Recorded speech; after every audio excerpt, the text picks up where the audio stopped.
सो once again hello guys. कैसे हो आप लोग और कैसी चल रही है आपकी पढ़ाई? आई होप आप सभी लोग बहुत अच्छे होंगे, बहुत मस्त होंगे, धूम धड़ाके तरीके से आप लोगों की पढ़ाई चल रही होगी। I hope this. आप अपनी एग्ज़ाम की प्रिपरेशन के लिए बहुत अच्छे से तैयारी कर रहे होंगे और बहुत परफेक्ट तरीके से अपनी रैंक के लिए वर्क कर रहे होंगे।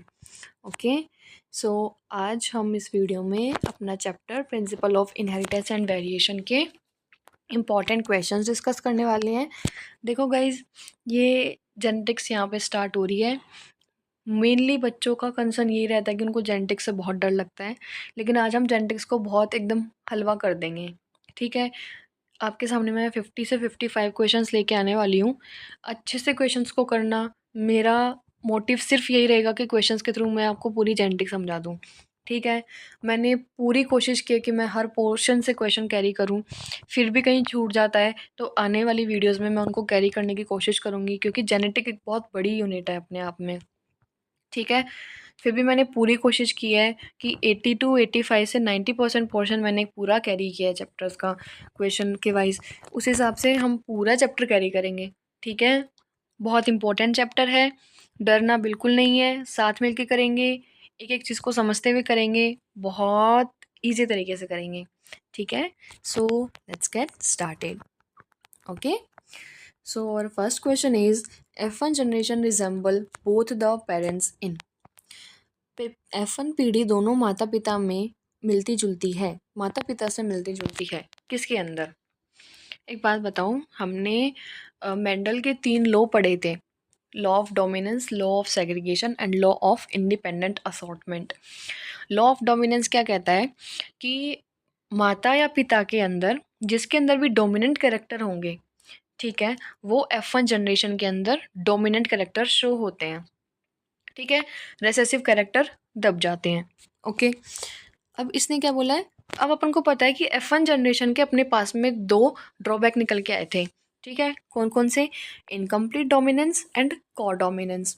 इनकम्प्लीट डोमिनेंस में क्या होता है कि वो दोनों पेरेंट्स को ही शो नहीं करता। ठीक है, मतलब ना तो डोमिनेंट कोई शो कर रहा है, ना रेसेसिव कोई शो कर रहा है। को डोमिनेंस के अंदर क्या होता है कि दोनों पेरेंट्स अपना अपना शो कर देते हैं। अपन ने इनकम्प्लीट डोमिनेंस के एग्जांपल्स में देखे थे कि एंटी राइनम, ठीक है, और स्नैपड्रैगन, क्लॉक प्लांट, वो सब देखे थे अपन ने। आगे अपन इसका क्रॉस करके भी मैं आपको दिखाऊंगी कि ये सब कैसे होता है। को डोमिनेंस के अंदर क्या होता है, दोनों पेरेंट्स अपना अपना शो करते हैं। मान लो फादर का ब्लड ग्रुप ए है, मदर का ब्लड ग्रुप बी है, तो बच्चे के अंदर ब्लड ग्रुप क्या होगा? A B. मतलब दोनों ने अपनी अपनी कंट्री शो करी है, मतलब इसमें रेसेसिवनेस कहीं भी आई ही नहीं है। ठीक है, इनकम्प्लीट में दोनों ही शो नहीं कर पाते हैं, कोडोमिनेंस में दोनों ही शो कर देते हैं। ओके, तो अपन से क्या पूछा है? F1 generation resemble both the parents, मतलब दोनों पेरेंट्स की कंट्री हो रही है किसके अंदर? F1 जनरेशन के अंदर। तो इसका ऑप्शन क्या चल जाएगा? Codominance, option number B. और कोडोमिनेंस में आपका एग्जांपल मैंने किसका बताया? ब्लड ग्रुप का। तो यहीं से देखो मैं चीज़ें बताती चल रही हूँ, याद करते हुए चलना। इनकम्प्लीट डोमिनेंस के मैंने एग्जाम्पल आपको क्या क्या बनाए हैं? Antirrhinum, snapdragon plant, clock plant, ठीक है, मिराबिलिस जलापा, ये सब एक एग्जाम्पल किसके हैं? इनकम्प्लीट डोमिनेंस के। ठीक है, और को डोमिनेंस का एग्जाम्पल क्या आ जाता है? ABO blood grouping. ठीक है, जिसमें आई ए आई बी ये बच्चे के अंदर आ जाता है। इफ़ फादर आई ए है, मदर आई बी है, तो दोनों अपनी अपनी कंट्री शो करेंगे। ठीक है, F1 जनरेशन के अंदर। ओके, नेक्स्ट क्वेश्चन पे चलते हैं। Dihybrid test cross ratio proposed by Mendel is. Okay, dihybrid से पहले मैं आपको मोनो हाइब्रिड क्रॉस के रेशियो भी आपको याद करवाती हूँ। फटाफट मेरे साथ याद कर लो। हम क्रॉस करके देखेंगे लेकिन लास्ट में, लेकिन उससे पहले इम्पॉर्टेंट क्या है, हमें उसका रिजल्ट याद होना चाहिए। ठीक है, क्योंकि क्रॉस करवा के आपसे एग्जामिनर नहीं देख रहे हैं ना, बोर्ड की एग्जाम नहीं है, आपसे सीधा रिजल्ट पूछा जाता है। सबसे पहले मैं आपको मोनो हाइब्रिड के क्रॉस के रेशियो के बारे में बताऊँ। मोनो हाइब्रिड में genotype and phenotypic. Phenotypic ratio क्या आता है अपना? 3:1। ठीक है, जीनोटाइपिक रेशियो क्या आता है अपना? 1:2:1। ये तो हो गया मोनोहाइब्रिड का। याद करो फटाफट, मोनोहाइब्रिड में जीनोटाइपिक रेशियो क्या आता है? 1:2:1। फिनोटाइपिक रेशियो क्या आता है? 3:1। ठीक है, अब बात करते हैं डाई हाइब्रिड क्रॉस की। तो डाई हाइब्रिड क्रॉस के अंदर फिनोटाइपिक रेशियो क्या आता है? 9:3:3:1 और जीनोटिपिक रेशियो क्या आता है 12:24:12:12:1 याद कर लो। फिनोटिपिक रेशियो क्या क्या आता है 9:3:3:1। जीनोटिपिक रेशियो क्या आता है 12:24:12:1। ठीक है, ये होता है अपना मोनोहाइब्रिड और डाईहाइब्रिड क्रॉस का। तो ये तो आपको एग्जैक्ट वैल्यूज याद रखनी है। अब अपन क्वेश्चन पे आते हैं। Dihybrid test cross ratio proposed by Mendel is. अब सबसे पहले मुझे बता दो, यहीं पे एक वर्ड आपको मिल रहा है टेस्ट क्रॉस। टेस्ट क्रॉस क्या होता है? देखो, मैं आपको इसीलिए चीज़ें स्टार्टिंग से क्लियर करते हुए चल रही हूँ ताकि लास्ट में क्वेश्चन जो आएंगे वो आपसे धुआंधार तरीके से बनते रहें। तरीके से सुनना, पेंसिल कॉपी लेके बैठना, तुरंत लिखते चलना कॉपी में या एनसीईआरटी में मेंशन करते हुए चलना। टेस्ट क्रॉस क्या होता है कि आप किसी भी पेरेंट्स का F1 जनरेशन का अगर आपको क्रॉस करवाना है रेसेसिव पेरेंट के साथ में, ठीक है, मेरे पॉइंट्स को अच्छे से सुनना। मैंने कहा है कि आपको F1 जनरेशन का क्रॉस करवाना है रेसेसिव पेरेंट्स के साथ में। क्यों करवाना है? ताकि आप ये जो F1 जनरेशन है ये होमोजाइगस है या हेटेरोजाइगस है इसका पता लगा सको, मतलब इसके जीनोटाइप का पता लगा सको। क्या होता है टेस्ट क्रॉस? आप F1 जनरेशन का क्रॉस करवाते हो रेसेसिव पेरेंट्स के साथ।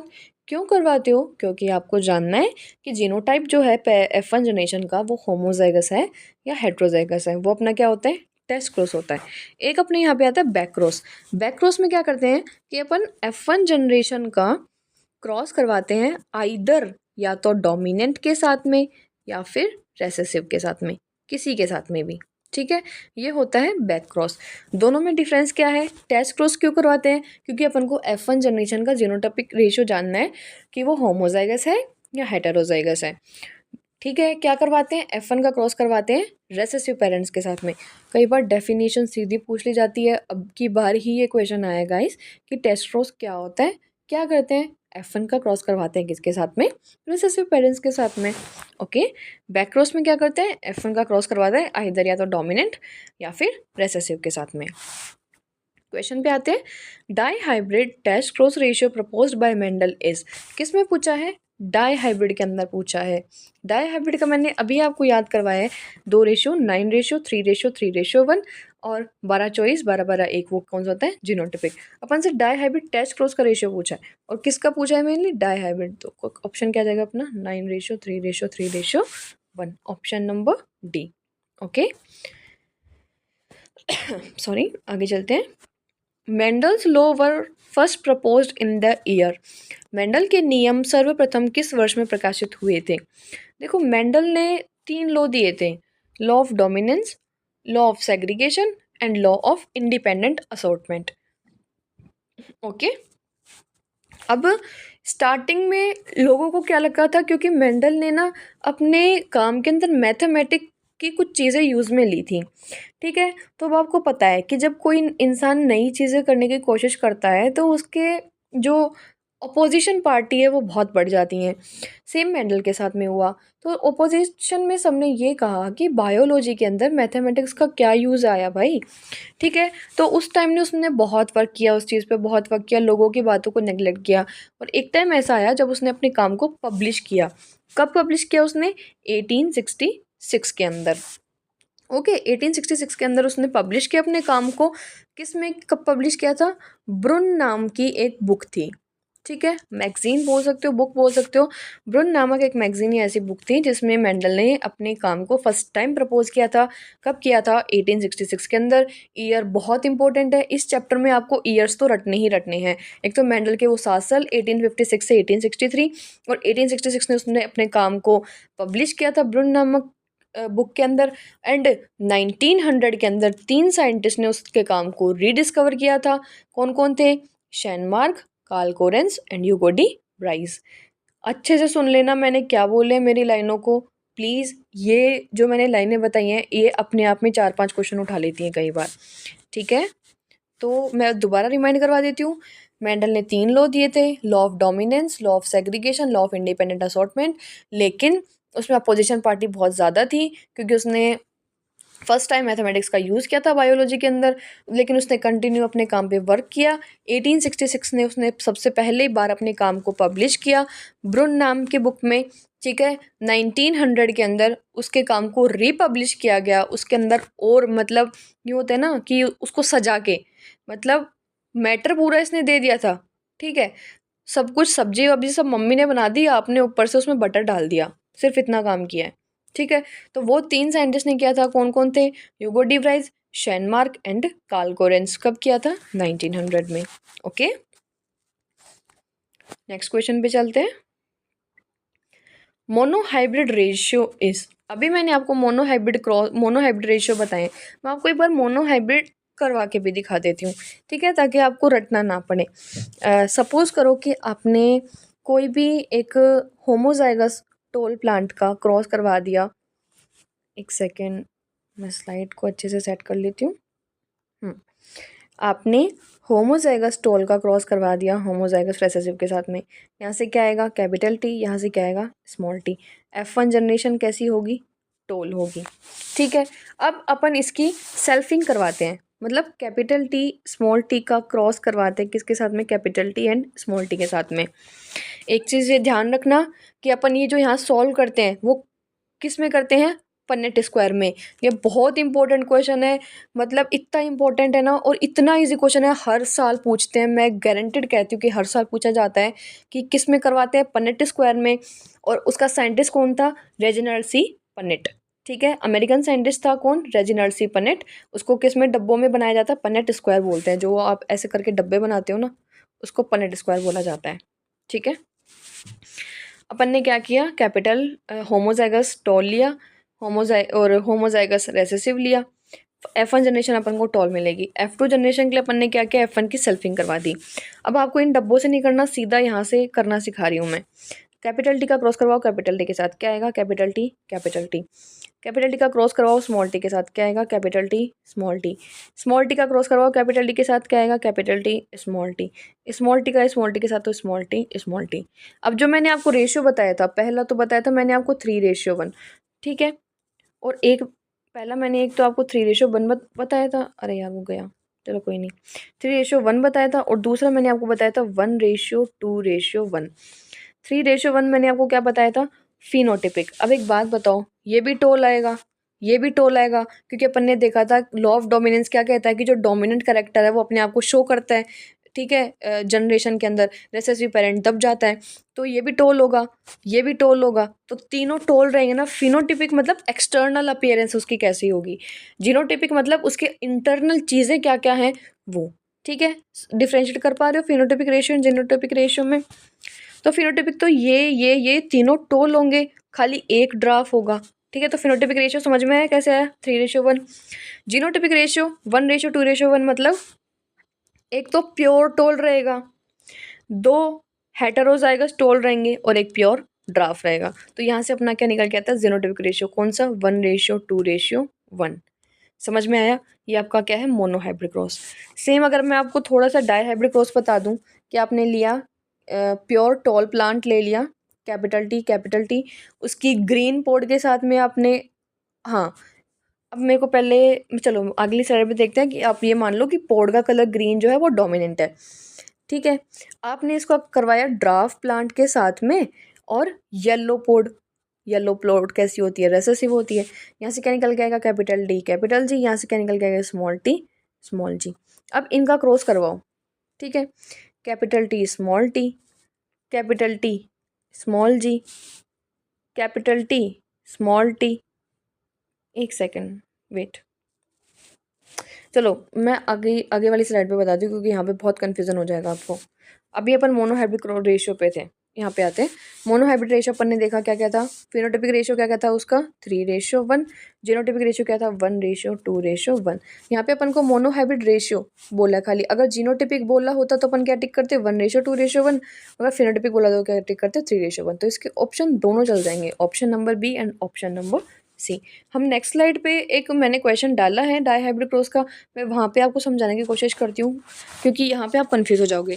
तो इसी स्लाइड पे तो आप खाली मोनोहाइब्रिड क्रॉस का रेशियो ध्यान रखना, 3:1 और 1:2:1। नेक्स्ट स्लाइड पे चलते हैं, नेक्स्ट क्वेश्चन पे चलते हैं। Chromosomal theory of inheritance is proposed by, वंशानुक्रम का गुणसूत्र सिद्धांत किसके द्वारा प्रस्तावित किया गया है? अब आपको पता है क्रोमोसोमल थ्योरी ऑफ इनहेरिटेंस किसने दी थी? सटन एंड बोवेरी ने दी थी। याद कर लेना इन क्वेश्चंस को। मैं ये बता रही हूँ कि क्वेश्चन मैंने आपके पीवाईक्यू से उठाए हैं, सीधे एज इट इज क्वेश्चन पूछे जाते हैं। मैं कोई आपको इसमें नीट लेवल को नहीं छुआ रही हूँ। RUHS से एम्स तक का लेवल ही रखा है मैंने इन क्वेश्चंस में, क्योंकि जेनेटिक्स से बच्चे बहुत डरते हैं और एक वीडियो में मैं कोशिश करूँगी 80 से 90% कैरी हो जाए। बाकी मैं एक सेपरेट वीडियो बनाऊंगी जेनेटिक्स और DNA के कंबाइन की मिला के भी, जिसमें मैं आपके AR क्वेश्चंस और आपके जो न्यूमेरिकल क्वेश्चंस मेनली आते हैं हीमोफिलिक कंडीशन वाले, वो सारे मैं एक वीडियो में रखूँगी।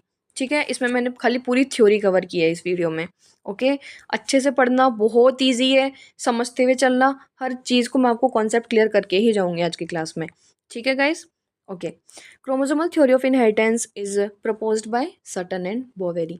ठीक है, क्रोमोसोमल थ्योरी ऑफ इनहेरिटेंस किसने दी थी अपन को? सटन एंड बोवेरी ने।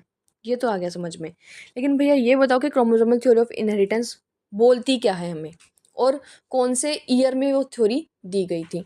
तो एक चीज़ यहाँ ध्यान रखना, chromosomal of theory of inheritance दी तो किसने थी? सटन एंड बोवेरी ने। कब दी थी? 1900 के अंदर दी थी।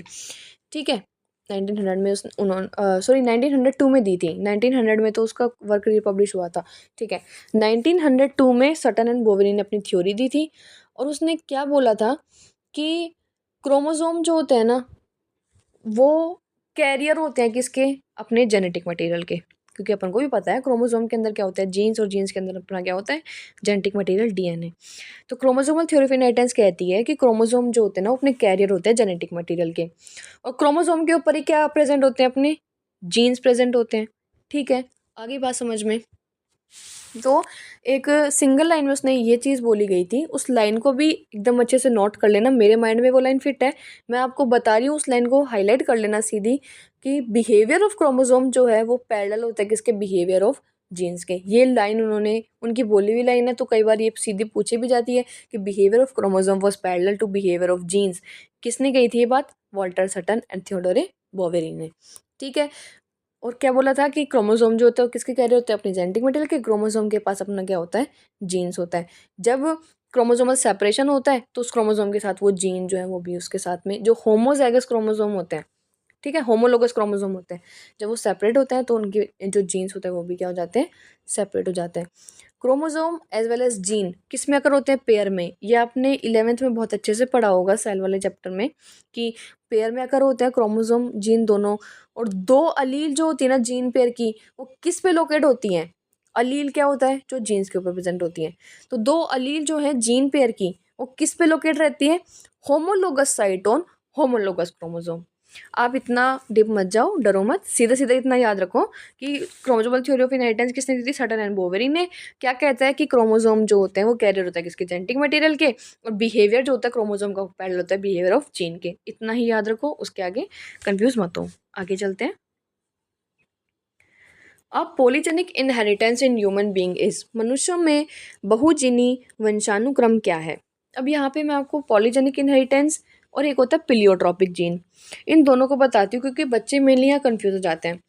पॉलीजेनिक इनहेरिटेंस का मतलब होता है कि बहुत सारे कैरेक्टर, ठीक है, मतलब ट्रेट बोल सकते हैं अपन, डिसाइड होते हैं। मतलब ये ट्रेट है, एक ये ट्रेट है, ये ट्रेट है, ये डिसाइड कौन करता है? एक सिंगल जीन डिसाइड करता है। ठीक है, ये होता है पॉलीजेनिक इनहेरिटेंस। पिलियोट्रॉपी क्या होता है? एक जीन डिसाइड करता है मल्टीपल कैरेक्टर। दोनों में डिफरेंस समझना। Multiple trait decided by single gene, वो होता है पॉलीजेनिक इनहेरिटेंस। ठीक है, और बहुत सारे कैरेक्टर डिसाइड होते हैं एक जीन से, वो होता है पिलियोट्रॉपी। समझ में आ रहा है? एक जीन अगर बहुत सारे कैरेक्टर डिसाइड कर रहा है, वो क्या होता है? पिलियोट्रॉपी। और बहुत सारे ट्रेट अगर डिसाइड हो रहे हैं, ठीक है, मोर देन मतलब 3 और मोर जीन्स एक ट्रेट डिसाइड कर रही हैं, उसको अपन क्या बोलते हैं? Polygenic trait. पॉलीजेनिक इनहेरिटेंस के एग्जाम्पल अपने पास क्या आ जाते हैं? पॉलीजेनिक इनहेरिटेंस में अपने पास एग्जाम्पल आता है स्किन कलर का। ठीक है, और पिलियोट्रोपिक जीन का अपने पास क्या क्या एग्जाम्पल आ जाता है? Phenylketonuria and sickle cell anaemia. Definition पे मत जाना, सिर्फ इनके एग्जाम्पल पूछे जाते हैं कि प्लियोट्रॉपी का एग्जाम्पल क्या है एंड पॉलीजेनिक इनहेरिटेंस का एग्जाम्पल क्या है। मेरे साथ याद करो, प्लियोट्रॉपी का एग्जाम्पल क्या है, सिकल सेल एनीमिया एंड फिनाइलकीटोन्यूरिया। ठीक है, पॉलीजेनिक इनहेरिटेंस का एग्जाम्पल क्या है, ह्यूमन का स्किन कलर। पूछा क्या है, polygenic inheritance in human being is, polygenic inheritance का एग्जाम्पल अपना क्या जाएगा, स्किन कलर, ऑप्शन नंबर ए। समझ में आ रहा है, बहुत ईजी चीज़ें हैं, कन्फ्यूज़न कुछ क्रिएट करनी ही नहीं है, ना तो कन्फ्यूज़न है ना आपको क्रिएट करनी है। ठीक है, बहुत इजी वे में और फ्लो में आपको चीज़ें समझाती हुई चल रही हूँ, समझते हुए चलना। नेक्स्ट क्वेश्चन पे आते हैं, which one is not a dominant trait among 7 P trait. अब मेरे को फटाफट से एक टेबल बनाते हैं यहाँ पे, पहले तो वो टेबल को कंप्लीट करते हैं। मेंडल ने 7 ट्रेट लिए थे, ठीक है, ओवरऑल उसमें 14 चीज़ें थी और 7 पेयर में थे, 7 ट्रेट थे। क्या क्या था, याद करो मेरे साथ, सीड का कलर, सीड की शेप, पोड का कलर, पोड की शेप, फ्लावर का कलर, फ्लावर का पोजीशन, शीड का कलर, शीड का शेप, पोड का कलर, पोड का शेप, फ्लावर का कलर, फ्लावर का शेप, और एक स्टेम हाइट, स्टेम हाइट। फटाफट पहले तो इनको याद करो, क्योंकि ये चीज़ें ही पूछ ली जाती है कि उसने कौन कौन सी चीज़ें ली थी। शीड का कलर, शीड का शेप, पोड का कलर, पोड का शेप, फ्लावर का कलर, फ्लावर का शेप एंड स्टेम की हाइट। अब इसमें बात करते हैं अपन डोमिनेंट एंड रिसेसिव की। शीड का कलर, शीड का कलर, अब देखो मतलब ये अपने आप में टेबल इतनी इंपॉर्टेंट है, क्वेश्चन अगेन तो 2 क्वेश्चन इसी टेबल से आ जाते हैं, तो मेरे साथ आपको सिर्फ यहाँ पे तुरंत याद करते ही चलना है। ठीक है, शीड का कलर डोमिनेंट कौन सा होता है, येलो। शीड का कलर रेसेसिव कौन सा होता है, ग्रीन। मैं आपको इसको याद करने की एक ट्रिक भी बताऊंगी ताकि आपके दिमाग में फिट रहेगा, भूलोगे नहीं। शीड की शेप राउंड एंड रेसेसिव क्या होती है, रिंकल। पोड का कलर डोमिनेंट क्या होता है, ग्रीन, रेसेसिव क्या होता है, येलो। पोड की शेप फुल, और ये क्या जाती है, कॉन्स्ट्रिक्टेड। ठीक है, फ्लावर का कलर वॉयलेट, फ्लावर का रेसेसिव क्या आ जाएगा, वाइट। फ्लावर की पोजीशन क्या आ जाएगी, एक्सियल, इसमें क्या आ जाएगी, टर्मिनल। स्टेम की हाइट क्या आ जाएगी, टॉल एंड ड्राफ। फटाफट पहले तो ये 7 चीज़ें याद करो, शीड का कलर, शीड का शेप, पोड का कलर, पोड का शेप, फ्लावर का कलर, फ्लावर का कलर, फ्लावर की पोजीशन एंड स्टेम की हाइट। ओके, अब आते हैं अपन डोमिनेंस एंड रेसेसिव में आपको कैसे याद करना है। शीड का कलर याद रख लो कि येलो डोमिनेंट होता है। ठीक है, शीड का कलर तो आपको एक बार ऐसे दिमाग में रट लो कि शीड का कलर येलो डोमिनेंट होता है, तो उसका अपोजिट रेसेसिव ग्रीन होएगा। शीड के शेप की बात करें, आपने मटर देखा है तो अपन अपने कई बार ये होता है ना, मटर सूखा हुआ आ जाता है, सूखा हुआ जाता है तो मम्मी बोलती है ना, वो जो सूखे हुए मटर है उनको साइड कर देना, वो सब्जी में नहीं डालने, ओनली जो गोल गोल एकदम प्योर गोल है उनको ही डालना है। तो रेसेसिव कौन सा हो जाएगा, रिंकल। डोमिनेंट कौन सा हो जाएगा, राउंड। बात करते हैं पोड के कलर की। एक बात बताओ, आप बाजार गए, आपने मटर खरीदे, तो आप पीली मटर खरीदोगे, जो मतलब पोड क्या होती है उसके बाहर का कलर देखो, बाहर का कलर अगर पीला होगा तो आप वो खरीदोगे, या ग्रीन होगा वो खरीदोगे, ऑब्वियसली ग्रीन होगा वही खरीदेंगे ना। तो डोमिनेंट क्या हो जाएगा, ग्रीन। रेसेसिव क्या हो जाएगा, येलो। पोड की शेप, एक बात बताओ, एक तो मटर है जो फूला फूला आपको नजर आ रहा है कि हाँ भाई उसमें बहुत सारे मटर के दाने निकलेंगे, एक है जो चिपका सा है, पिचका सा है, आप उसको थोड़ी उठाओगे यार लेने जाओगे तब बाजार से, नहीं ना। तो पोड की शेप क्या हो जाएगी, डोमिनेंट तो फुल, रेसेसिव कॉन्स्ट्रिक्टेड। फ्लावर के कलर की बात करते हैं, तो यहाँ पे मेनली जितना मैंने देखा है लोग बीटीएस आर्मी के फैन होते हैं, तो बीटीएस का कलर कौन सा होता है, ये बता दो मुझे, बीटीएस का कलर आप कौन सा लेते हो। अब मुझे ध्यान नहीं है एग्जैक्ट कौन सा होता है, लेकिन मुझे इतना पता है तो मैंने आपको उस अकॉर्डिंग थोड़ा थोड़ा सेट करके बता दिया। आई थिंक वॉयलेट ही होता होगा, ठीक है, वॉयलेट होता है, पर्पल होता है, ऐसा ही कुछ होता है। तो आप इस तरीके से याद रख लो कि उनका कलर मिलता जुलता ही है ना, वॉयलेट वाला। और राउंड का कौन सा हो जाएगा, उसका जस्ट अपोजिट क्या आता है, वाइट। फ्लावर की पोजीशन क्या क्या आती है, एक्सियल एंड टर्मिनल, एक तो ऊपर लगा होगा और एक साइडों में लगा हुआ, स्टेम की हाइट, टॉल एंड ड्राफ्ट। बहुत ईजी है, इससे ईजी कुछ भी नहीं है इसको याद करने का। एक चीज़ तो रटनी पड़ेगी कि शीट का कलर येलो डोमिनेंट होता है, उसके अलावा सब मैंने आपको बता दिया कि किस तरीके से आप याद रख सकते हो। वहाँ पे आपको एग्जैक्ट बताना तो होता नहीं है, माइंड में तुरंत हिट करनी चाहिए चीज़ें, ताकि आप वहाँ पे आंसर टिक कर सको। ठीक है, अपने क्वेश्चन पे आते हैं। Which one is not a dominant trait among 7 P trait choose bye Mendel. एक बात बताओ, फ्लावर का कलर वॉयलेट था क्या डोमिनेंट? बिल्कुल डोमिनेंट था। पोड का कलर येलो था क्या? पोड का कलर ग्रीन था। मटर लेने जाएंगे तो बाहर से वो ग्रीन दिखेगी, वही तो उठाएंगे। येलो लेके जाओगे तो मम्मी पीटेगी। शेप ऑफ सीड राउंड, बिल्कुल। मोटी मोटी दाने वाली मटर होंगी तभी तो खरीदेंगे। फ्लावर का कलर एक्सियल, बिल्कुल। तो कौन सा नहीं है इसके अंदर? ऑप्शन नंबर बी, पोड का कलर येलो। वो क्या है? डोमिनेंट ट्रेट नहीं है। याद हुई वो टेबल? उस टेबल को आपको अच्छे से याद करना है। ठीक है, आगे चलते हैं। The karyotype of genetic disorder which exhibits gynaecomastia is. आनुवांशिक विकार का कैरियोटाइप जो गायनेकोमेस्टिया प्रदर्शित करता है। कल की क्लास में मैंने आपको पूरा जेनेटिक डिसऑर्डर जो है आपका डाउन सिंड्रोम, क्लाइनफेल्टर सिंड्रोम, ये दोनों बताए थे। अब फटाफट मुझे बता दो, उसमें भी मैंने आपको ये वर्ड बोला था, कहाँ पे आया था ये वर्ड? मुझे फटाफट बता दो। Gynaecomastia, female like character in male. Gynaecomastia किस में होता है? Klinefelter syndrome, Klinefelter. ओके, इस ये किसके अंदर होता है? मेल के अंदर। पहला पॉइंट, आदमियों में देखा जाता है ये। इसके अंदर क्या होता है? एक एक्स कैरेक्टर एक्स्ट्रा हो जाता है, मतलब 44 plus X X Y. Mainly क्या होता है? एक्स वाई, लेकिन इसमें एक एक्स क्रोमोजोम एक्स्ट्रा आ जाता है, इसलिए मेल के अंदर फीमेल लाइक कैरेक्टर डेवलप हो जाते हैं। बोले तो उनके अंदर ब्रेस्ट का डेवलपमेंट हो जाएगा, ठीक है, और ब्रेस्ट टिश्यूज़ का डेवलपमेंट हो जाएगा। लड़कियों की जैसी उनकी हरकतें होने लग जाएंगी। गायनेकोमेस्टिक कंडीशन उसको बोला जाता है। ठीक है, ये मैंने आपको कल भी बहुत अच्छे से एक्सप्लेन किया है।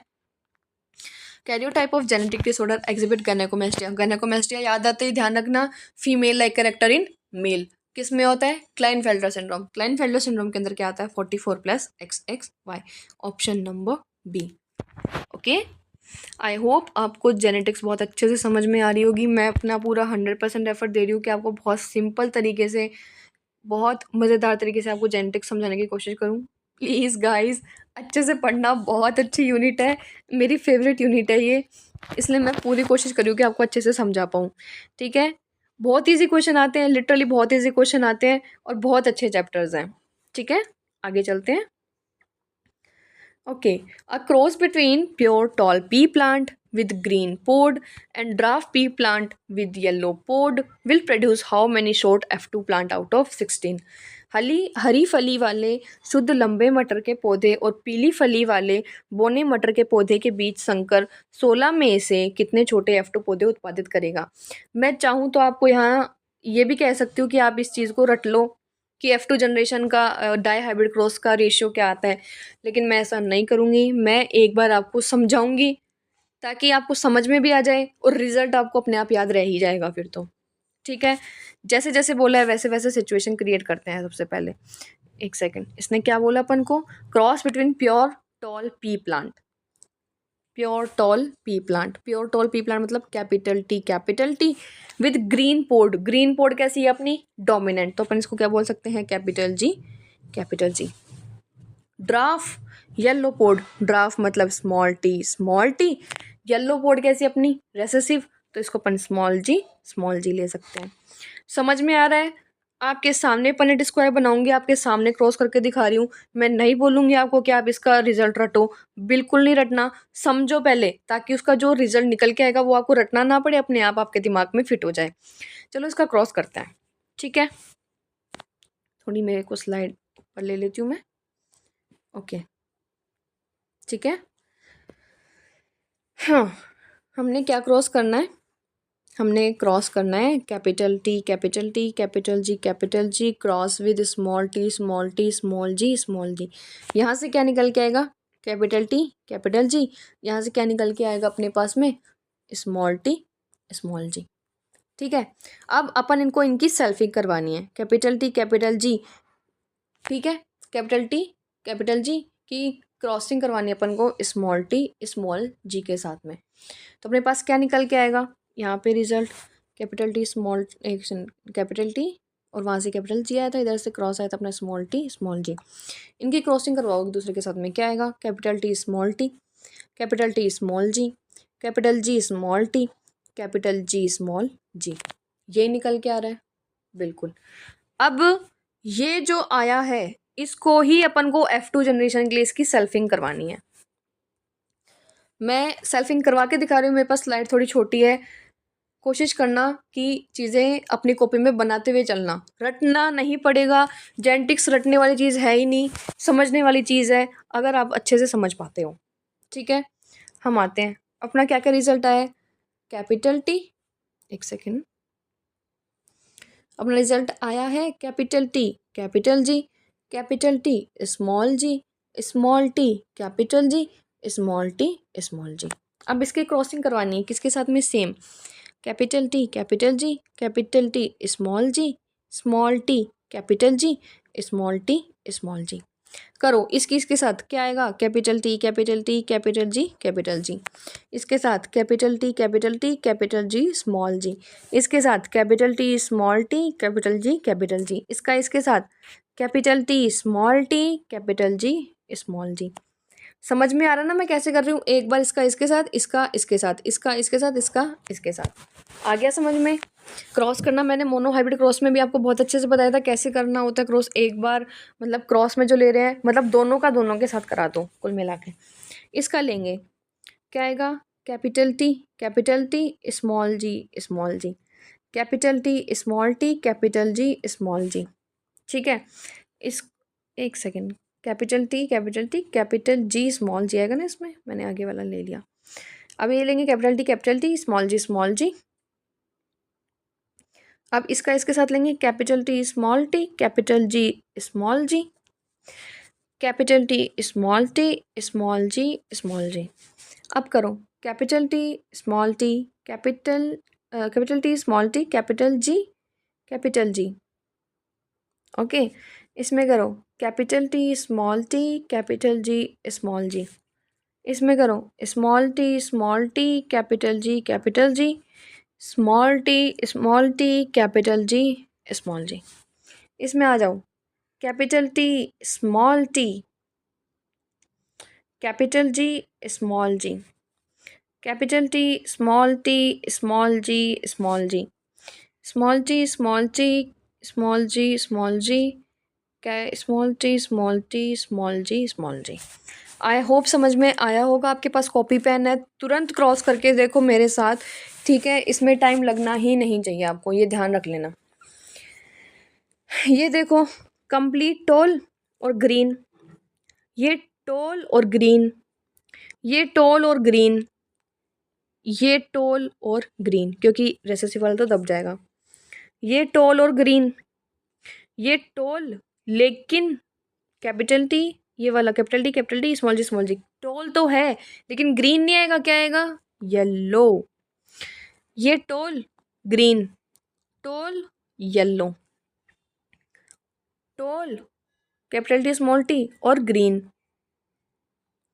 ठीक है, ये टोल और ग्रीन, ये ड्राफ और ग्रीन, ये ड्राफ और ग्रीन।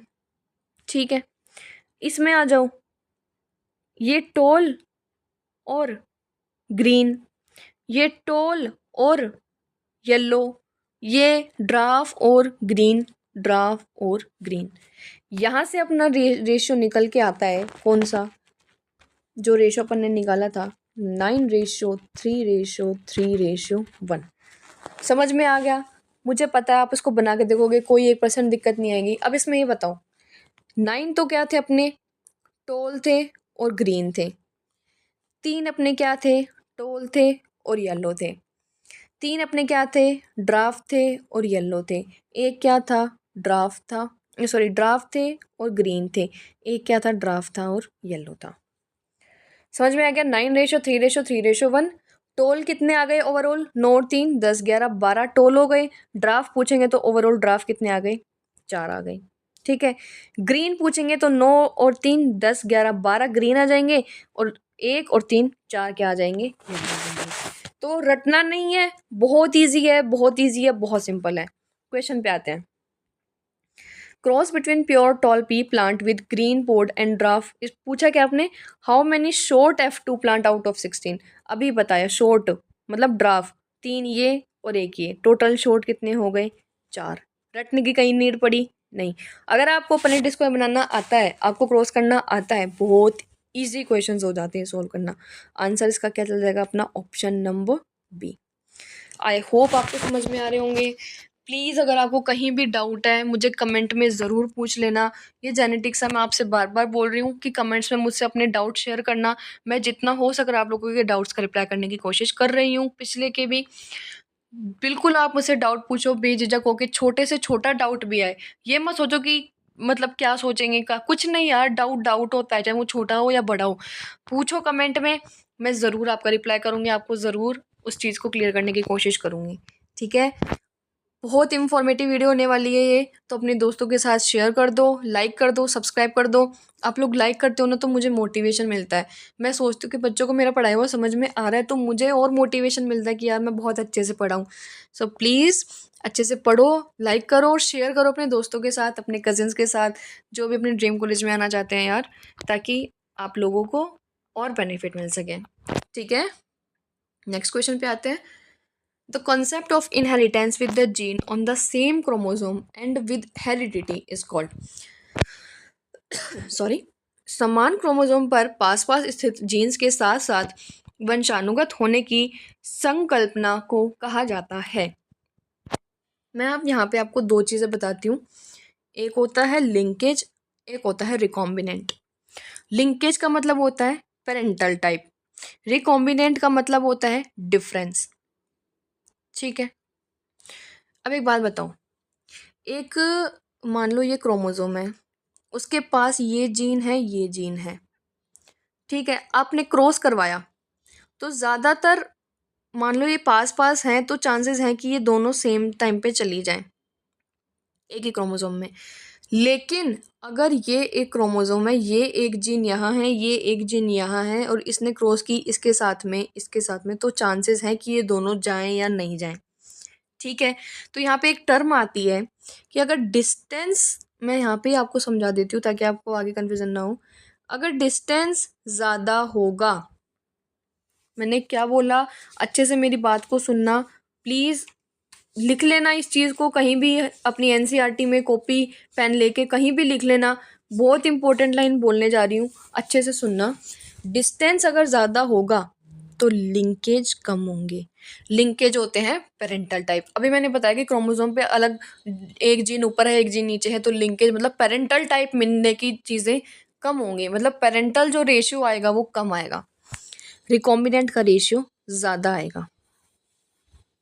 ठीक है, तो अपन ये बोल सकते हैं कि डिस्टेंस डायरेक्टली प्रोपोर्शनल होती है रिकॉम्बिनेंट के और इनवर्सली प्रोपोर्शनल होती है लिंकेज के। आगे समझ में, डिस्टेंस ज़्यादा होगी तो लिंकेज कम आएगा, मतलब पेरेंटल रेशियो कम आएगा, और रिकॉम्बिनेंट मतलब कि जो वेरिएशंस हैं वो अपन को ज़्यादा मिलेंगे। ठीक है, तो distance directly proportional to recombinant आ गया और इनवर्सली प्रोपोर्शनल टू लिंकेज आ गया। आगे चीज़ें समझ में, ठीक है। और लिंकेज जो होता है वो डायरेक्टली प्रोपोर्शनल होता है, अभी मैंने बोला पेरेंटल के, इनवर्सली प्रोपोर्शनल हो जाएगा किसके, रिकॉम्बिनेंट के, इनवर्सली प्रोपोर्शनल हो जाएगा लिंकेज के, और इनवर्सली प्रोपोर्शनल हो जाएगा क्रॉसिंग ओवर के। क्योंकि अगर लिंकेज ज़्यादा होगी तो क्रॉसिंग ओवर क्या होगा, कम होगा। लिंकेज ज़्यादा कब होगी, जब दोनों जीन से एक पास होंगे, तो अपन को पेरेंटल ज़्यादा चाहिए, तो इनके दोनों के बीच में क्रॉसिंग ओवर भी क्या होगा, कम होगा। आया समझ में, आई होप समझ में आया होगा। दोबारा से इसको पीछे करके सुन लेना, बहुत इंपॉर्टेंट चीज़ बताई है। इस पूरी चीज़ को अगर समझ में आ गई ना तो आपको कहीं रिकॉम्बिनेंट एंड लिंकेज में दिक्कत आएगी ही नहीं। ठीक है, क्या पूछा है, the concept of inheritance with the gene on same chromosome with heredity. अब एक बात बताओ, हेरिडिटी और वेरिएशन में डिफरेंस पता है आपको। हेरिडिटी क्या होता है, जो कैरेक्टर माँ बाप से बच्चों में जा रहे हैं, मतलब पेरेंटल मिल रहे हैं ना अपन को। और वेरिएशन क्या होते हैं, जो डिफरेंस अपन गेन कर रहे हैं। ठीक है, जो माँ बाप में नहीं है जो अपन में आ गया, या फिर जो माँ बाप में है अपन में नहीं आया, वो होता है वेरिएशन। हेरिडिटी जो करेक्टर ट्रांसफर हो रहे हैं, लाइक आँखों का कलर ट्रांसफर हो गया, हाइट ट्रांसफ़र हो गई, वो होती है हेरिडिटी। वेरिएशन जो डिफरेंस आते हैं। अब इसने हेरिडिटी बोली, हेरिडिटी का मतलब पेरेंटल के बारे में ये बोल रहा है। तो ये बात बताओ, पेरेंटल कब आते हैं? जब लिंकेज आता है। आ गया समझ में? तो concept of inheritance with gene on same chromosome of heredity क्या कहलाता है? लिंकेज, संलग्नता। ओके, आई होप आपको समझ में आ रहा होगा यार। मुझे प्लीज़ बताना, क्योंकि आज की वीडियो मैंने बहुत तसल्ली से मैं लेके चल रही हूँ आप लोगों के कारण, इसीलिए कि यार आप लोग अच्छे से समझ पाओ, आपके दिमाग में फिट हो जाए जेनेटिक्स। मतलब जेनेटिक्स आपको यूँ लगे कि यार क्या हलवा चीज़ है। बायो का सबसे ईजी पोर्शन ही जेनेटिक्स है। Okay, the genotypic ratio of monohybrid cross. Time लगना ही नीचे। मोनोहाइब्रिड डायहाइब्रिड बहुत धुआंधार तरीके से हमने किया है। अरे क्रॉस करके देख लिया यार, रिजल्ट तो ऑब्वियसली याद रहना है। जीनोटाइपिक रेशियो क्या आएगा मोनोहाइब्रिड क्रॉस का? फिनोटाइपिक क्या था? 3:1। जीनोटाइपिक क्या था? 1:2:1। ओके, आगे चलते हैं।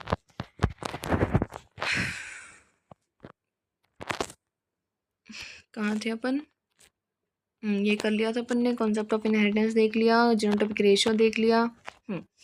गाइस वापस मैं आपको बोल रही हूँ, कल संडे है, कल आपके लिए धुआंधार तरीके से एक टेस्ट आने वाला है। फ्री मेगा टेस्ट है, प्लीज़ सब लोग देना। ज़्यादा से ज़्यादा अपने दोस्तों को बोलो उस टेस्ट को देने के लिए। मैं देखना चाहती हूँ यार कि आप लोग किस स्टैंड पे हो। मुझे अपने मार्क्स कमेंट्स में ज़रूर बताना सारे लोग कि आपके कितने कितने नंबर आ रहे हैं।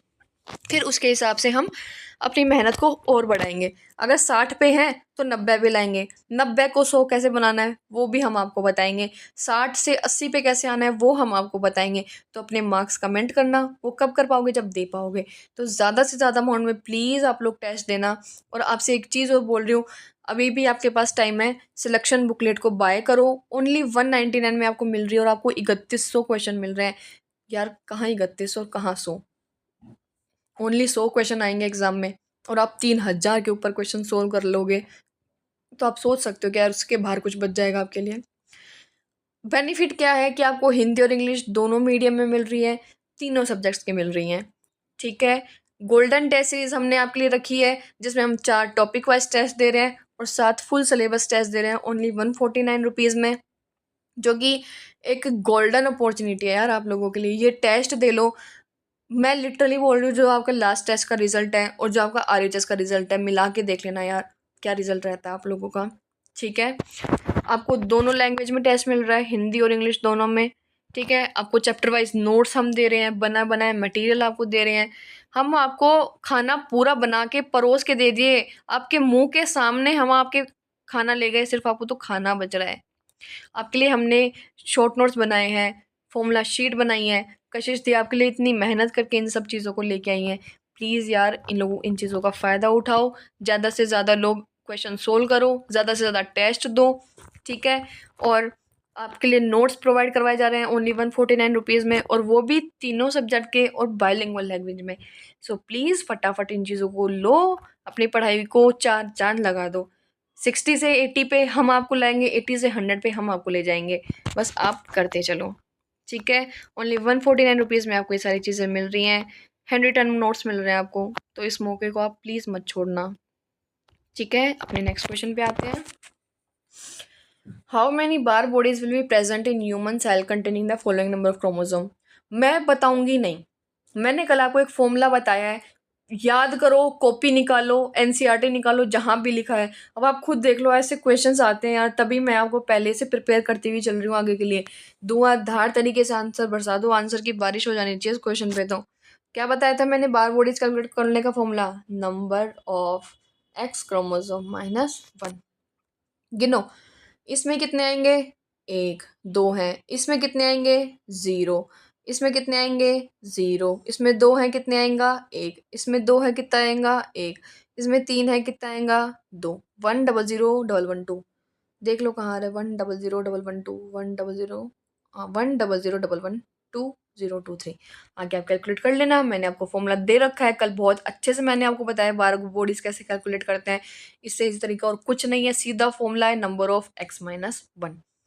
बार बॉडीज कई बार एग्जाम में पूछी जाती है कि नंबर ऑफ बार बॉडीज कितनी है, तो प्लीज कैलकुलेट करने बैठोगे महाभारत हो जाएगी। सीधा सा फॉर्मूला देख लो, नंबर ऑफ x-1। ठीक है, आगे चलते हैं। यार आप लोगों के लिए बहुत मेहनत से मैं इस लेक्चर को डिज़ाइन कर रही हूँ। प्लीज़ मुझे ज़रूर बता के जाना कमेंट्स में आज कि आपको जेनेटिक्स में मज़ा आया या नहीं आया। मैं आपके कमेंट्स का वेट करूँगी और आपके हर क्वेश्चन का रिप्लाई देने की कोशिश कर रही हूँ मैं, और आगे भी करूँगी।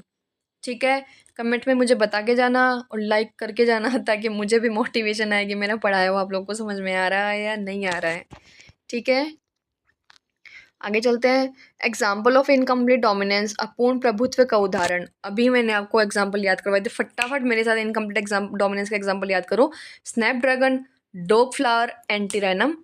ठीक है, फटाफट याद करो। और इसके साथ में एक आता है मिराबिलिस जलापा, वो भी देख लेना। ओके, मिराबिलिस जलापा कई बार दे देते हैं ये, तो आप माइंड में थोड़ा सा रखोगे तो अच्छा रहेगा। ठीक है, कई बार दे देते हैं, इसलिए अपन तो अपना सेफ कॉर्नर लेके चल रहे ना। अपन को 34 में से 34 सही करने हैं यार, 33 भी नहीं करने। बायो में 34 में से 34 लाएंगे। मैं आपसे प्रॉमिस कर रही हूँ कि आप करते हुए चलो। 34 में से 34 लाना कोई बड़ा टास्क नहीं है। पेपर से आके आप लोग मुझे ज़रूर बताओगे कि आपके 34 में से कितने क्वेश्चन सही हुए और इन वीडियोस से आपको कितना हेल्प मिला, कितने क्वेश्चन आपको इन वीडियोस से मिले। ठीक है, example of incomplete dominance, Snapdragon, dog flower, antirrhinum, mirabilis जलापा। फटाफट याद करो। कम और कोडोमिनेंस का एग्जाम्पल क्या देखा था? ABO blood grouping. Codominance, ABO blood grouping. इसमें क्या आंसर आ जाएगा? Option number D, all the above. Next question पे चलते हैं। Gregor Mendel conducted hybridization experiments 4। Starting में बताया था कि आपको 2-3 ईयर याद रखने हैं। पहला तो 1900 में उसने अपने 3 साइंटिस्ट आए थे जिसने उसके काम को रिपब्लिश किया था। एक 1866 जिसके अंदर उसने खुद ने अपने काम को पब्लिश किया था ब्रून नाम की मैगजीन के अंदर। और एक उसने कब किया था और कितने साल किया था? 7 साल किया था, 7 ईयर्स किया था, 1856 से लेके 1863 तक। ठीक है, तो इसका क्या आंसर आ जाएगा अपना? Option number B. ओके, आगे चलते हैं। Test cross is a cross between. फटाफट बता दो टेस्ट क्रॉस। अभी मैंने आपको बताया, इसीलिए मैंने ये क्वेश्चंस उठाए हैं ताकि आपका कॉन्सेप्ट धुआंधार तरीके से दिमाग में फिट हो जाए। What is test cross? Test cross में हमने क्या देखा था कि हमें F1 का क्रॉस करवाना है। किसके साथ में? हमें F1 का क्रॉस करवाना है इधर रेसेसिव पेरेंट्स के साथ में। क्यों करवाना है? क्योंकि हमें F1 जो हमारी प्रोजेनी है उसका ये देखना है कि उसका जीनोटाइप क्या है, या वो होमोजाइगस है, क्या वो हेट्रोजाइगस है। उसके लिए अपन क्या करवाते हैं? टेस्ट क्रॉस करवाते हैं। करवाया पूछा जाता है कि क्यों करवाते हैं, why test cross can happen. Test cross इसलिए करवाते हैं ताकि हम अपन जो F1 प्रोजेनी है उसका जीनोटाइप पता लगा सके कि वो होमोजाइगस है या हेट्रोजाइगस है। ठीक है, तो टेस्ट क्रॉस क्या होता है? हाइब्रिड इनटू रेसेसिव पेरेंट, बिल्कुल। हाइब्रिड इनटू डोमिनेंट, नहीं। Hybrid into hybrid, no. All the above. इसका अपना आंसर क्या चल जाएगा? Hybrid into dominant parent, option number B. ठीक है, क्या जाएगा? Hybrid into dominant parents. Okay, I hope आपको बहुत अच्छे से समझ में आ रहा होगा यार। अब धीरे धीरे चीज़ें क्लियर होती जा रही होंगी माइंड में, बैठती जा रही होंगी चीज़ें माइंड में। क्लाइनफेल्टर सिंड्रोम वापस आ गया, फटाफट बता दो। क्लाइनफेल्टर सिंड्रोम किस में देखने को मिलता है? मेल में देखने को मिलता है। क्या हो जाता है? गायनेकोमेस्टिया, फीमेल लाइक कैरेक्टर्स आ जाते हैं। ठीक है, लड़कियों के जैसे कैरेक्टर आने लग जाते हैं मर्दों के अंदर। क्या होता है इसमें? 44 + XX Y, एक एक्स क्रोमोसोम एक्स्ट्रा आ जाता है। ओके, गोलू मोलू अच्छे से समझ में आ रहा है यार? बताओ ना प्लीज, बता के जाना कुछ तो यार। Crossing an organism showing a dominant trait to know its genotype is called. Organism showing a dominant trait to know its genotype. अब फटाफट बता दो। अब भी डेफिनेशन हमने देखी है। किसी प्रभावी लक्षण वाले जीव का जीनोटाइप जानने के लिए उसे अप्रभावी जनक के साथ संकरित करना क्या कहलाता है? अगर अपन F1 का क्रॉस करवाते हैं किसी ऑर्गेनिज्म का, डोमिनेंट ट्रेट शो कर रहा है, उसका जीनोटाइप पता करना है हमें कि होमोजाइगस है या हेटेरोजाइगस है। उसके लिए अपन क्या करवाते हैं? टेस्ट क्रॉस करवाते हैं। किसके साथ में? रेसेसिव पेरेंट्स के साथ में। ओके, नेक्स्ट चलते हैं। Which one from those given below is the period for Mendel's hybridization experiment 1856 से लेके 1863, 7 years? Option number D. Time लगना ही नहीं चाहिए, धुआंधार तरीके से आंसर आने चाहिए। ZZZW type of sex determination. यहाँ पे मैं आपको 3 चीज़ें बता देती हूँ। एक होता है अपना XX XY। XX किस में होता है? अपनी फीमेल्स में। XY किस में होता है? अपना मेल्स में। XO किस में होता है? अपना ग्रास होपर में। ZZ और ZW ये तो होता है मेल में, मेल बर्ड में, ये होता है फीमेल बर्ड में। अब यहाँ पे मेरे साथ एक चीज़ देखो, मेल हेट्रोगैमी किस में देखने को मिल रही है? एक तो ह्यूमन बींग्स के अंदर देखने को मिल रही है, एक जो ग्रास होपर है उसमें देखने को मिलेगी, और आगे अपन फर्दर देखेंगे। हाँ, फीमेल हेट्रोगैमी का क्वेश्चन पूछा जाता है कि फीमेल हेट्रोगैमी किसमें? अपन ने ह्यूमन बीइंग के अंदर अगर कोई बच्चा पैदा हो रहा है तो उसमें माँ का रोल नहीं होता कि जो बच्चा आएगा वो लड़का होगा या लड़की होगा, उसमें बाप का रोल होता है, क्योंकि मदर के पास तो एक्स एक्स है भाई, मदर की कोई गलती नहीं है। अगर मेल के पास से एक्स आया तो लड़की होगी, मेल के पास से वाई आया तो लड़का होगा। ठीक है, तो ये डिपेंड किस पे करता है? अपने मेल्स के ऊपर। लेकिन बर्ड्स में क्या होता है? हेट्रोगैमेटी किस में देखने को मिलती है? फीमेल बर्ड में। अगर फीमेल बर्ड के पास में जेड आया मेल बर्ड से तो क्या हो जाएगा? लड़की हो जाएगी, मतलब लड़का हो जाएगा जेड जेड, और जेड डब्लू आया तो क्या हो जाएगी? फीमेल हो जाएगी। फीमेल हेट्रोगैमी किस में देखने को मिलती है अपन को? बर्ड्स में।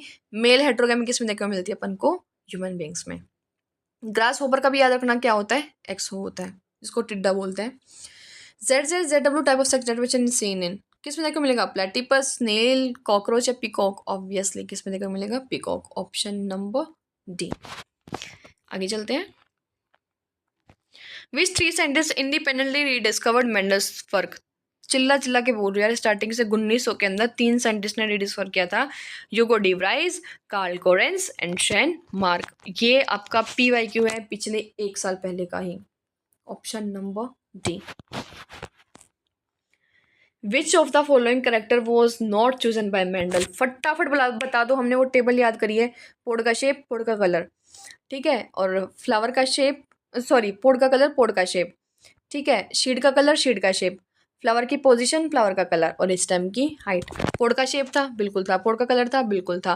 पोजीशन ऑफ पोड थी, क्या भैया क्या बोल रहे हो यार, कुछ भी मतलब। पोड का तो हमारे पास कलर था या फिर शेप थी, option number D. Linkage in plants was first shown in. Linkage जो टर्म दी थी, हाँ यहाँ पे मैं आपको एक चीज़ बता देती हूँ। क्रोमोसोमल थ्योरी ऑफ इनहेरिटेंस जो हमने देखा था वो किसने दी थी? सटन एंड बोवेरी ने 1902 में, 1902 में। लेकिन उसका एक्सपेरिमेंटल प्रूफ अपन को किसने दिया था?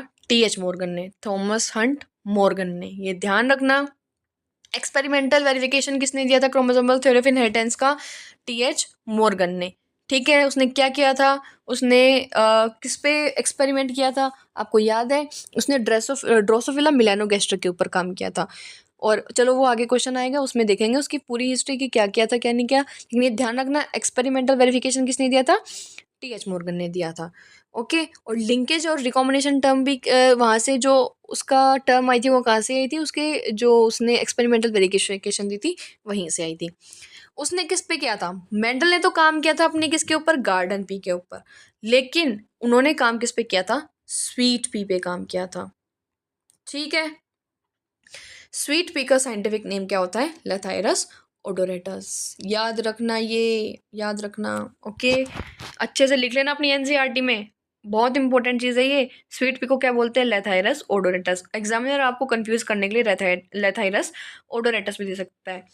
कमेंट में कई लोग मुझे बोलते हैं कि RUHS के लेवल का और एम्स का लेवल थोड़ा ऊपर आता है। देखो गाइज, मैं कोई यहाँ पे लेवल की बात नहीं कर रही हूँ, मैं आपको बेसिक टू एडवांस लेके जा रही हूँ, क्योंकि हमें नहीं पता है एग्जामिनर का कब मूड खिसक जाए, कब वो कैसा पेपर दे दे। अगर एक लेवल ऊपर पेपर आ गया तो आप लोगों के वहाँ पे हवा टाइट हो जाएगी, मैं वो नहीं चाहती। मैं आपको बेसिक टू एडवांस इतना लेके जाऊंगी ना कि आप क्वेश्चन देखे टिक मारे मतलब 34 आउट ऑफ 34 क्वेश्चन आपके ही ठीक होंगे, वो चाहे एग्जामिनर किसी XYZ किताब में से उठा के क्वेश्चन दे दे, हमें सब आता है। ठीक है, इसलिए मैं आपको बेसिक टू एडवांस लेके जा रही हूँ, बेसिक से लेके एडवांस टू एडवांस लेके जा रही हूँ नीट के लेवल पे। और उससे अगर अपन ये बोले कि उससे भी कुछ है ऊपर तो अपन लेके जाएंगे, कोई दिक्कत नहीं है। ठीक है, नेक्स्ट क्वेश्चन पे आते हैं। Point mutation involve. सबसे पहले तो ये बता दो, पॉइंट म्यूटेशन के एग्जाम्पल आपको याद है क्या? पॉइंट म्यूटेशन का सबसे बेस्ट एग्जाम्पल अपने NCERT में दिया हुआ है sickle cell anemia. Sickle cell anemia का आपको केस मैं यहीं पे बता देती हूँ क्योंकि पॉइंट म्यूटेशन आ गया। पॉइंट म्यूटेशन का एग्जाम्पल आपको याद रखना है क्या? Sickle cell anemia. इसमें क्या होता है? हीमोग्लोबिन की बीटा चेन के 6th अमाइनो एसिड पे, क्या बोला मैंने? हीमोग्लोबिन की बीटा चेन के 6th अमाइनो एसिड पे क्या होता है, GAG, वो पेयर कन्वर्ट होकर किस में कन्वर्ट हो जाता है, GUG के अंदर। ठीक है, तो पॉइंट म्यूटेशन में क्या होता है, हीमोग्लोबिन की बीटा चेन के 6th अमाइनो एसिड पे क्या होता है, पॉइंट म्यूटेशन हो जाता है। क्या होगा, GAG की जगह वो किस में कन्वर्ट हो जाएगा, GUG, वलीन के अंदर कन्वर्ट हो जाएगा। ठीक है, क्या बोला मैंने, ग्लूटामिक एसिड जो सब्स्टिट्यूशन होता है glutamic acid by clean, 6th position of haemoglobin. ठीक है, हीमोग्लोबिन की बीटा चेन के 6th अमीनो एसिड पे GAG, ग्लूटामिक एसिड की जगह क्या बन जाता है, वलीन, GUG। आगे समझ में। तो पॉइंट म्यूटेशन में क्या हो रहा है, change in single base pair. क्या आ जाएगा आंसर इसका, ऑप्शन नंबर डी। ओके, आया समझ में, very good. When the Mendel work got rediscover, अरे यही तो देख रहे हैं यार, 1900 के अंदर 3 साइंटिस्ट ने, Tschermak, Karl Correns and Hugo de Vries ने रीडिस्कवर किया था किसके, मेंडल के वर्क को। पब्लिश कब किया था उसने, 1866 में, किस में, ब्रुन नाम की बुक में। नेक्स्ट क्वेश्चन पे आते हैं। A recessive allele is expressed in, एक अप्रभावी युग्म विकल्पी अलील किस में व्यक्त होती है। एक बात बताओ, हमने देखा था एक केस की कैपिटल टी स्मॉल टी आ रहा था, एक कैपिटल टी आ रहा था, एक स्मॉल टी आ रहा था। है तो ये भी टोल, है ये भी टोल, ड्राफ्ट तो खाली यही है ना, क्योंकि ये इसके ऊपर डोमिनेंसी शो करेगा ना भाई, ये कैपिटल टी स्मॉल टी के ऊपर डोमिनेंसी शो करेगा ना। तो डोमिनेंट तो हमेशा डोमिनेंसी शो करेगा, लेकिन रेसेसिव जो है वो अपने आप को कब बाहर लेके आ पाएगा, जब वो होमोजाइगस रेसेसिव है। अगर वो हेटेरोजाइगस मतलब कैपिटल टी स्मॉल टी हुआ तब तो वो डोमिनेंसी की केस में आ जाएगा, क्योंकि डोमिनेंट वाला इसको दबा देगा। लेकिन अगर वो होमोजाइगस रेसेसिव है तो अपने आप को शो करेगा जनरेशन में। क्या पूछा है, recessive allele is expressed in heterozygous condition, no. Homozygous condition only, बिल्कुल होमोजाइगस कंडीशन के अंदर रेसेसिव एलील खुद को अपने आप को शो करती है। आई होप आपको समझ में आ रहा होगा बच्चों। चलो आगे चलते हैं। In a monohybrid cross between two heterozygous individual, question जैसे जैसे बोले वैसे वैसे लिखते चलो। मोनोहाइब्रिड क्रॉस करवाना है दो हेट्रोजाइगस इंडिविजुअल्स के बीच में, कैपिटल टी स्मॉल टी ले लिया। Percentage of pure homozygous individual, अब इसका क्या आएगा, कैपिटल टी स्मॉल टी। थोड़ी स्लाइड ऊपर कर लेते हैं ताकि जब में जगह मिल जाए।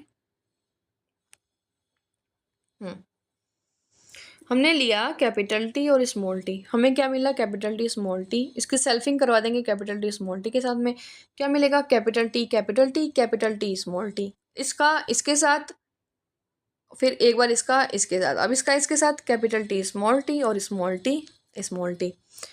होमोजाइगस एक तो ये है और एक ये है, मतलब दो जने होमोजाइगस हैं, मतलब 100 में से दो जने होमोजाइगस, मतलब 50% केस कैसे हैं, होमोजाइगस है। होमोजाइगस और हेट्रोजाइगस में आपको डिफरेंस पता है, होमोजाइगस होते हैं जिसमें सेम अलील प्रेजेंट होती है, मतलब कैपिटल टी प्रेजेंट है।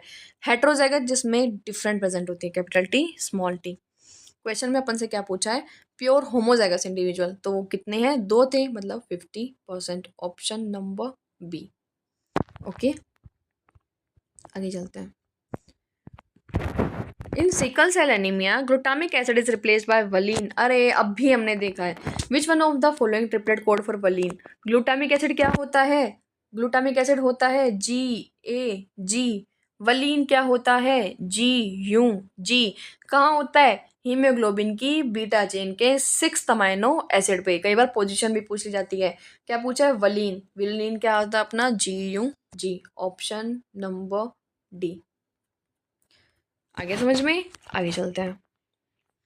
Grass hopper is an example of determination, अभी बताया था ग्रास होपर का आपको, XX XY तो मेल फीमेल में, ZZ ZW बर्ड्स के अंदर, और ग्रास होपर का क्या था, XO type of sex determination. ठीक है, बहुत इंपॉर्टेंट क्वेश्चन है। टिड्डा का किसका उदाहरण है, टिड्डा के अंदर कौन सा सेक्स डेटर्मिनेशन पाया जाता है, कौन सा लिंग निर्धारण पाया जाता है, क्या आ जाएगा इसका, XO type of sex determination, option number A. Okay, आगे चलते हैं। Mendel's law were rediscovered by, अरे भैया, मतलब ये पीवाईक्यू में बहुत बार पूछा गया भाई, जब ये क्वेश्चन बार बार रिपीट हो रहा है अपने स्लाइड में भी। मेंडल के लोगों को कब डिस्कवर किया था, किसने किया था? 1900 में किया था, Hugo de Vries, Karl Correns and Tschermak में। Option number B. याद ही हो जाएगी आपको इस क्लास में करने, अच्छे से करोगे ना, अच्छे से इस क्लास को लगा लोगे, आपको चीज़ें बहुत इजीली याद हो जाएंगी। मैं आपको एक चीज़ यहाँ बोल रही हूँ कि मैं जो इनके न्यूमेरिकल क्वेश्चंस जितने भी है ना, लाइक आपके हीमोफिलिक कंडीशन वाले की कैरियर है और एक हीमोफिलिक मेल है, ठीक है, तो बच्चों में कितना परसेंट कैरियर मिलेंगे, हीमोफिलिक मिलेंगे, इस टाइप के क्वेश्चन, और जो डीएनए के न्यूमेरिकल क्वेश्चंस होंगे उन सब की मैं मिला के कंबाइनिंग क्लास लूँगी, ताकि वो पूरा आपको एक जगह मिल जाए। पूरी थ्योरी मैंने इस क्लास में कन्वर्ट किया है, इसके बाहर आपको थ्योरी नहीं मिलेगी, ठीक है। मैं कोशिश करी हूँ 80 से 90% तो कैरी करने की, लेकिन फिर भी आपको एक बार एनसीईआरटी को रीडिंग करना है। एनसीईआरटी रीडिंग करने के बाद आपको अपने आप पता चलेगा कि आपको कितना, आपकी दीदी ने आपको पढ़ाया है और कितना आपको अच्छे से आता है, ठीक है। क्या पूछा है? Phenotypic ratio and F2 generation obtain test cross, ये कौन सा अपना डाई हाइब्रिड क्रॉस है। फिनोटिपिक रेशियो क्या होता है ये पता है ना अपन को, कि ये अपना डाई हाइब्रिड क्रॉस है, और डाई हाइब्रिड क्रॉस का अपन को फिनोटिपिक रेशियो तो याद ही है। ये अगर पता चल जाए कि मोनो हाइब्रिड है, डाई हाइब्रिड है, फिर तो अपन अपने आप ही पता लगा लेंगे। और हमने बहुत अच्छे से मोनो हाइब्रिड और डाई हाइब्रिड क्रॉस की पूरा क्रॉस करके देखा है, तो हमें रिजल्ट तो अपने आप दिमाग में फिट ही है। क्या पूछा है? फिनोटाइप क्या होता है? 9:3:3:1। ये भी पता है कि ये टोल होते हैं और ये ड्राफ होते हैं, ठीक है। टोल ड्राफ का भी समझ में आ गया था ना, बहुत अच्छे। किसी तरीके से एग्जामिनर घुमा के क्वेश्चन दे दे, अब हमसे क्वेश्चन गलत होगा ही नहीं। क्या आ जाएगा आंसर इसका? Option number D, 9:3:3:1। आगे चलते हैं। Law of dominance and law of segregation was based on dash cross. प्रभाविता का नियम और विसंयोजन का नियम डैश संकरण पर आधारित था। किसके ऊपर था? ऑब्वियसली हमने देखा मोनोहाइब्रिड क्रॉस के ऊपर। मोनोहाइब्रिड क्रॉस के ऊपर law of dominance and law of segregation based रहता है। मेंडल ने 3 लॉ दिए थे, law of dominance, law of segregation, law of independent assortment. NCERT से एक बार इनकी जो रीडिंग है वो आपको मारनी ही मारनी है, ठीक है। आगे चलते हैं। An allele is said to be dominant if. कब अलील डोमिनेंट कहलाएगी? यह केवल विषम युग्मजी संयोजन में व्यक्त हो, यह केवल समयुग्मजी, मतलब विषम तो आई थिंक हेटेरो हो जाएगा, समयुग्मी होमो जाएगा। यह समयुग्मी और विषम युग्मी दोनों स्थितियों में व्यक्त होता है, यह केवल दूसरी पीढ़ी में व्यक्त होता है। नो, अलील दोनों में, होमोजाइगस हो या हेटेरोजाइगस हो, मतलब सम युग्मजी हो या विषम युग्मजी हो, दोनों स्थिति में अलील अपने आप को डोमिनेंसी शो करती है। ओके, आई होप आपको बहुत अच्छे से समझ